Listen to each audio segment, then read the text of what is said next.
So this is going to be the law school student panel. And I'll introduce myself and then we'll just go straight down the line and let everyone introduce themselves. So my name is Kendra Abercrombie. I am currently the Assistant Director of Admissions at Indiana University in Bloomington, Indiana. I'm originally from Greenville, South Carolina. I did my undergraduate studies at the University of Georgia, and I went to law school at Arizona Summit Law School in Arizona. And now I work in legal education. So recently I've been doing admissions as well as teaching legal research and writing to Window students. So our first panelist here.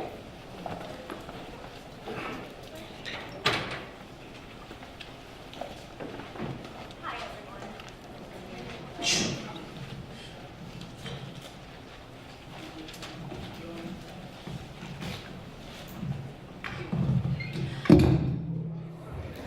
They're on now. Hi everyone. My name is Candace Isaac. I am a 2L now at West Virginia University College of Law. I'm a transfer student there. I am originally from Trinidad and Tobago, representing West Virginia.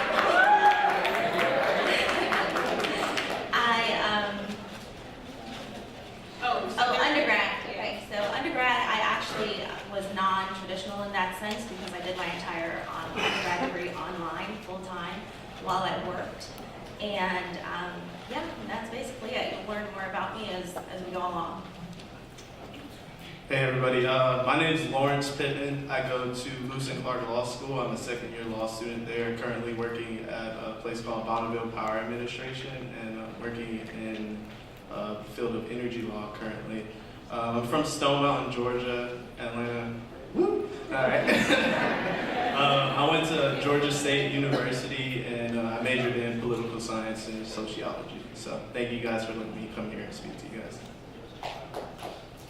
Hi everyone. Is this working? Yeah. Okay. Hi everyone. My name's Lauren Johnson. I go to Brooklyn Law School. I'm in my 3rd year. I'm from Westchester, New York. I live in Queens though.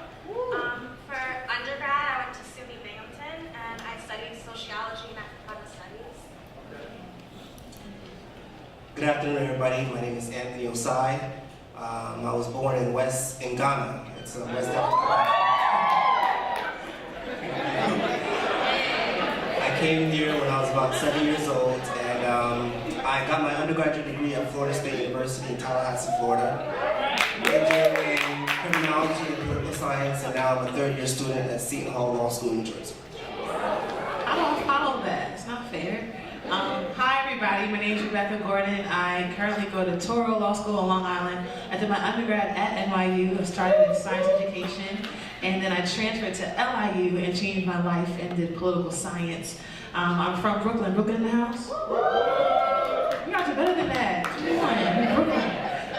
But besides doing law school, I'm a 2nd-year law student, part-time evening. I also own my own business full-time. So I work and I'm an entrepreneur, all that. So support small businesses. That's my plug. Hello everyone, my name is Richard Diggs. I'm from Detroit, Michigan. I went to Wayne State University in Detroit, Michigan. From Detroit, born and raised. Detroit versus everybody. I go to NYU Law, so welcome. We're happy to have you all here. I currently serve as an extern for Judge Marco Brody in the Eastern District of New York. And after law school, I'll be a judicial law clerk for Chief Judge Denise Page Hood in the Eastern District of Michigan. Hello, my name is Erin Lane. I'm Assistant Dean of Academic Services at Drake Law School. I'm from Des Moines, Iowa. Anyone from Des Moines? No? One? Who's from Des Moines? That counts. Close enough. So I work in student service and academic services now, so I'm bringing that perspective to the panel, but I went to Drake, where I work for both undergrad and law school, and I got my PhD there as well. So while this room is filled with many beautiful brown and black faces, law school will not be that way. So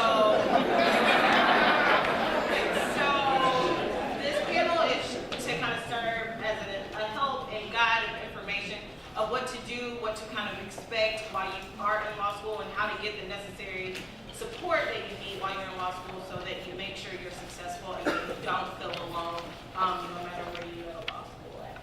So, the first question that we have on the list here is, why is it important to work on establishing, developing, and maintaining relationships with classmates, law professors, legal employers throughout one's law school career?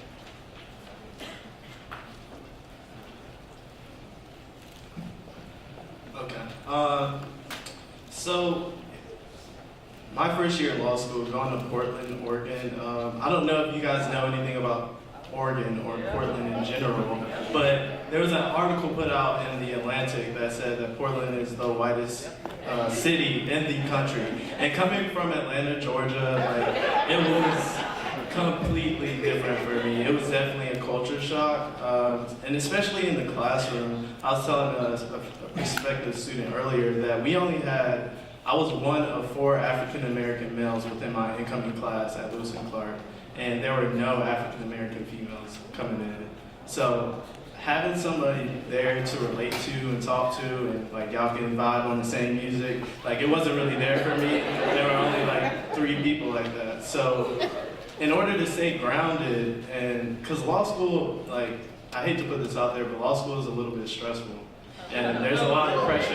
Yeah, and so there can be a lot of pressure in regards to like your studying and like, do you think you're doing the right thing? So you always want to have like those go-to people that you can call to when you're like feeling stressed and overwhelmed, and just like people who you can go to and not talk about law school stuff. Like, I'm telling you, once you guys get there and when you're in it and like you leave class and you want to go have a beer and you're like hanging out with your friends and everybody wants to talk about class the whole time, or professors, and you're just like, shut up, I don't want to hear about this anymore. Like, this is why I'm drinking so I don't hear about law school. So like, you need people who are going to be there and support you, and you have to have those, like, you have to find those people. So for me, like, it took me going to different events, different organizations, different bar sections, like people have been talking about, to find those people who went to law school, who went to Lewis and Clark Law School, and they may be African American, or they just might be a minority in general, but somebody who can relate to you and like just explain to you how to navigate through like law school, because it's tough. So you need those people to help you just stay grounded for the most part. So kind of piggybacking off of what he just spoke about a little bit about finding unique organizations that kind of cater towards you, would you mind telling us a little bit about the Black Law Student Association at your respective institution and how they may have come to you, or what avenues they assisted you in? Sure. So as I mentioned before, I'm a transfer student at my current school, and I want to be careful how to do this, right? So you want to definitely look for, like you said, like-minded people and people that will keep you grounded and things like that.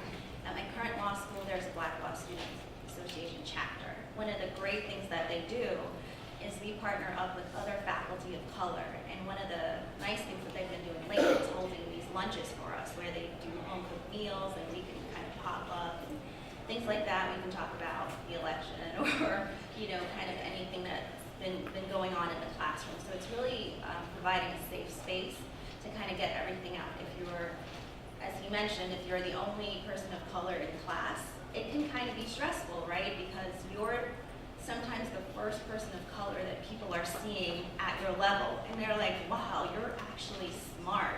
Wow, the things you say are making sense. You're grasping. I mean, seriously, get prepared for some of the stares, some of the looks, some of the bewilderment that people will have.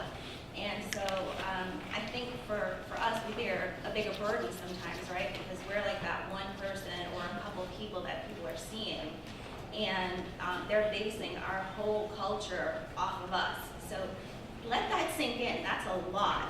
You may not have the freedom to go all willy-nilly like other people do. But I just have to put it out there so you kind of think about the whole picture.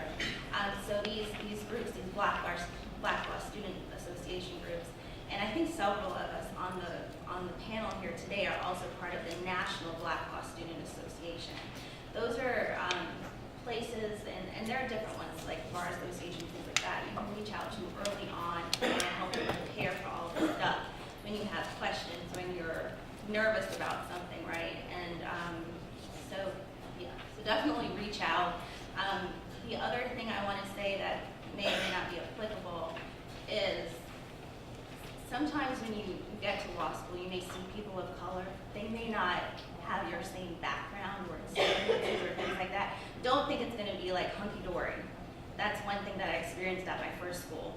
So people were minority when it was for a purpose, and I don't do that. I'm like, I'm black, you know.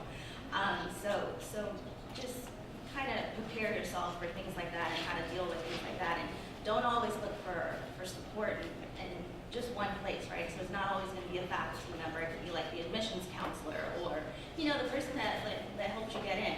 If you have an undergrad campus, don't be afraid to reach out to those organizations. You know, so my current school, there's like an NAACP chapter. There's like their own, you know, Black Law student things going on. So reach out and reach down and always realize that it's a lifting up and it goes both ways.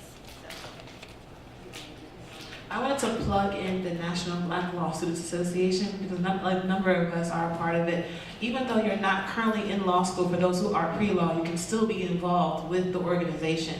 So if you email pre-law at NBPLC.org, you will get in contact with the National Pre-Law Director, and you will be plugged into the different programs that we provide for you at your level. Spread that to your friends. I'll say it again.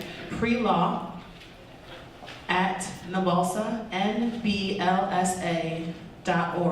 So it's not too soon to get involved. You can totally be involved and be connected before you even get into law school, and that can even help you with your law school choice. If you get accepted to law school, we can start plugging you into those who are already at the school, so we can start that relationship building there. Simple plug. And I'm going to make a note before I transition to my next question, which is going to go to our assistant dean for services admin. And here is just stressing the importance of how important it is to take advantage of these organizations and be involved in them, because I was heavily involved in also when I was in law school, and honestly it's the only reason that I got my second year externship, which was with a superior court judge. It was a clerkship actually, and